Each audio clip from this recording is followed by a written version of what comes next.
Pengeroyokan dua debt kolektor atau yang dikenal dengan istilah mata elang hingga tewas oleh 6 anggota Polri berbuntut panjang karena memicu kerugian banyak pihak.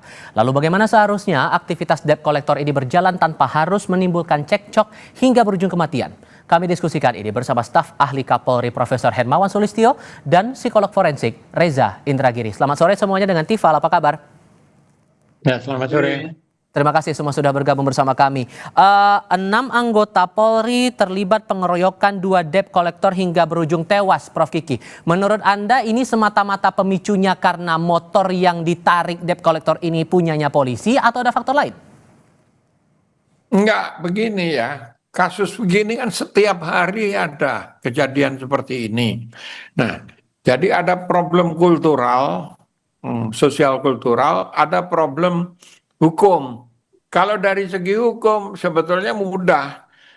Mudahnya apa? Diubah nggak boleh, ada aturannya nggak boleh mengambil di jalanan kayak gitu.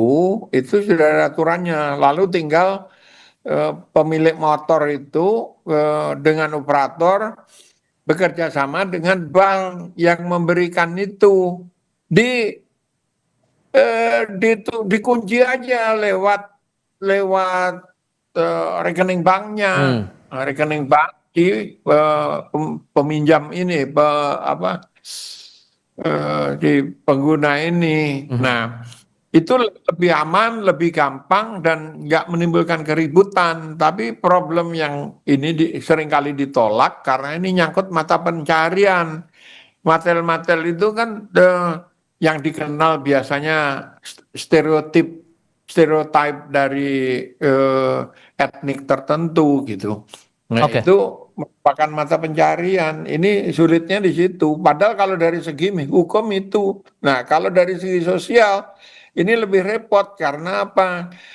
Ada istilah jagoanisme atau dulu tahun 70-an awal itu dikenal dengan jingoism.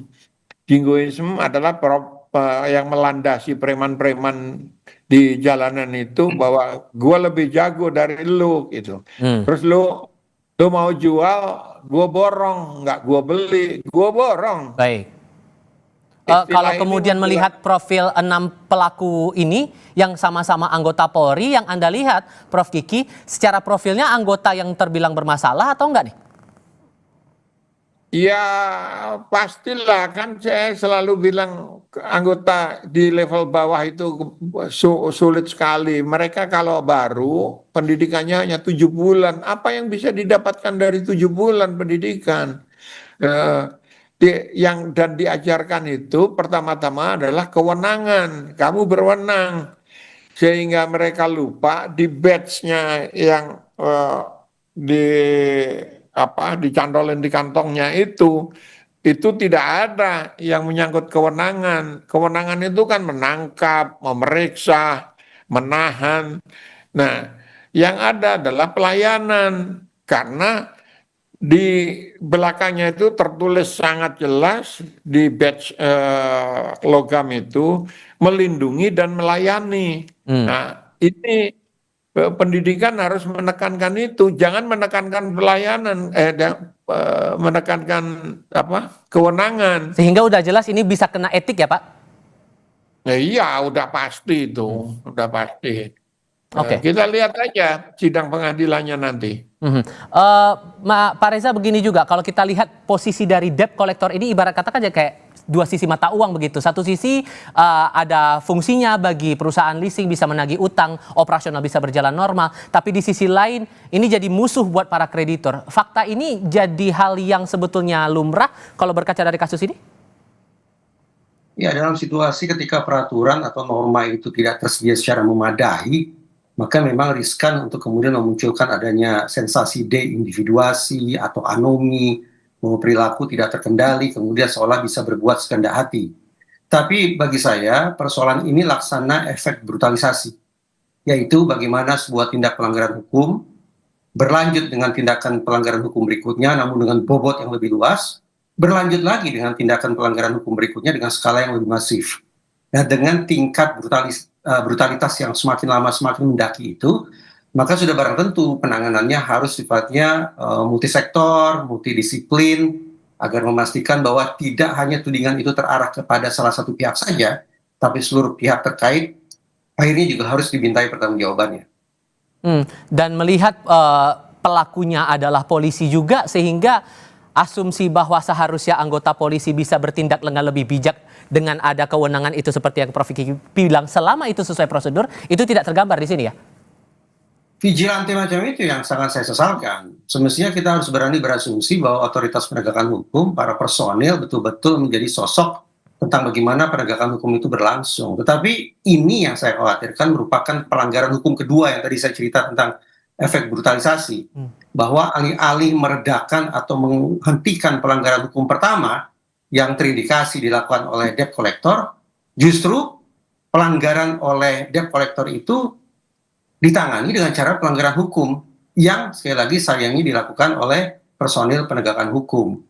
Nah, masuk akal kalau kemudian ya kita bisa diskusi panjang apakah kita akan sebut mereka sebagai oknum belaka atau kita sebut mereka sebagai aparat penegak hukum. Kalau kita anggap bahwa perilaku kekerasan, perilaku di luar hukum itu hanya dilakukan oleh segelintir saja, relevan kita sebut 6 orang itu sebagai oknum. Tapi yang kita khawatirkan, kalau subkultur menyimpang berupa kekerasan, subkultur menyimpang berupa melakukan pelanggaran hukum oleh sesama personil itu ternyata mewabah sedemikian rupa, maka kita punya alasan untuk bertanya ulang, ini oknum ataukah aparat?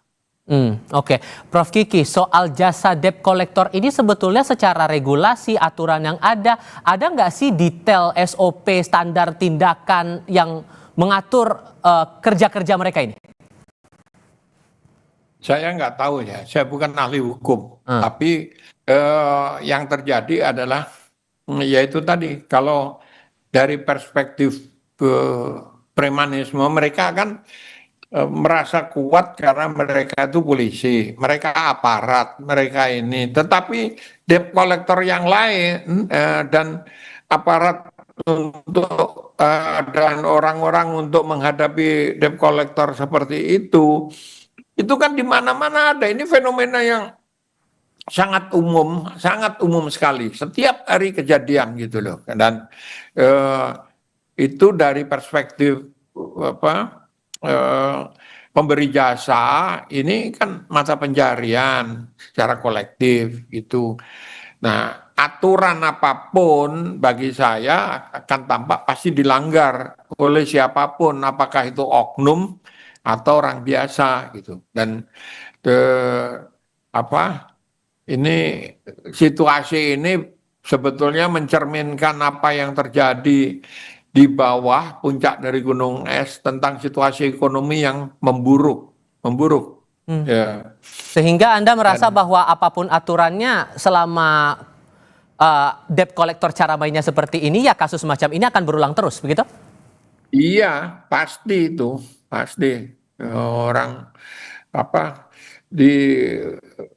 saya tidak hanya bilang nggak bisa makan, tetapi ada nuansa jagoanisme, ada nuansa premanisme, ada nuansa yang saya sebut istilah lama tahun 70-an itu adalah jingoism dari film Django, yang terkenal sekali dulu, tokohnya itu jagoan, koboi-koboyan kayak gitu, dan ini fenomena umum di seluruh Indonesia, seluruh masyarakat. Bukan hanya persoalan debt collector, tapi semua kita itu kan merasa jagoan gitu. Jadi merasa jagoan, hukum itu pasti dikesampingkan.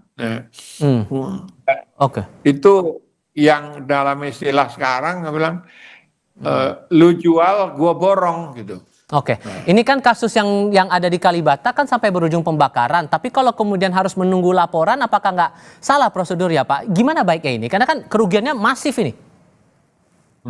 Ya, tinggal dicomoti aja pelakunya.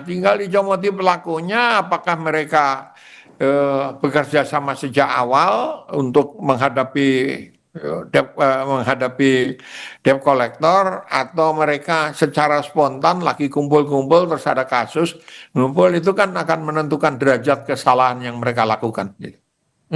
Oke. Psikologi sosialnya ini yang akan jadi PR, Pak Reza. Ini kompleks sekali urusannya, soal sosial, ekonomi, dan lain-lain. Menurut Anda masih ada ruang untuk memperbaiki ini semua?